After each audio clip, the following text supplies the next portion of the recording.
Hello friends, स्वागत है आपका मेरे YouTube channel the fact show पर। भारत में ऐसे स्थानों की बिल्कुल कमी नहीं है जिन्हें विचित्र स्थान कहा जा सकता है। कर्नाटक में ऐसी ही एक जगह है जहां नदी के किनारे विशालकाय पत्थरों पर 10, 20 या 50 नहीं बल्कि हजारों की संख्या में शिवलिंग बने हुए हैं। जी हाँ, कर्नाटक की शलमाला नदी अपने आप में ही बहुत खास है क्योंकि इस नदी में एक साथ हजारों शिवलिंग बने हुए हैं। इतना ही नहीं, नदी में मौजूद इन पत्थरों पर शिवलिंगों के साथ साथ नंदी, सांप आदि भगवान शिव से संबंधित चिन्हों की भी आकृतियां बनी हुई हैं। इन शिवलिंगों की हजारों की संख्या में एक साथ बने होने की वजह से इस स्थान को सहस्त्रलिंग भी कहा जाता है, जो कर्नाटक के सिरसी से 14 किलोमीटर दूर बसा है। संस्कृत में सहस्त्रलिंग का अर्थ है 1000 मूर्तियां और ये स्थान अपने 1000 शिवलिंगों के लिए प्रसिद्ध है।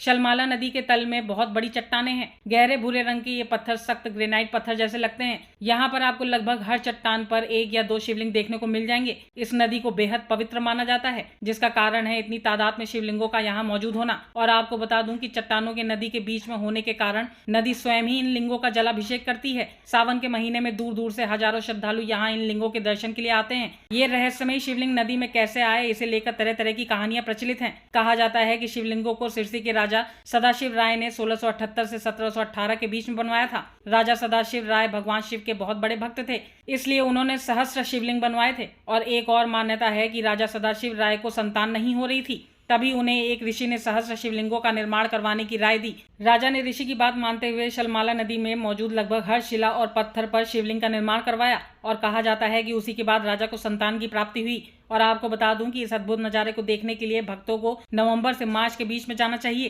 क्योंकि इस बीच नदी में पानी का स्तर काफी कम होता है, जिससे शिवलिंग और सभी आकृतियां साफ नजर आने लगती हैं। मानसून के दौरान नदी का जल स्तर बढ़ने की वजह से सभी शिवलिंग पूरी तरह से पानी में डूब जाते हैं। अगर आपको मेरे चैनल पर दी गई जानकारी अच्छी लगी हो तो सब्सक्राइब कर दें, लाइक एंड शेयर भी करें और आगे इसी तरीके की नई जानकारी पाने के लिए बेल आइकन दबाना ना भूलें। Bye bye.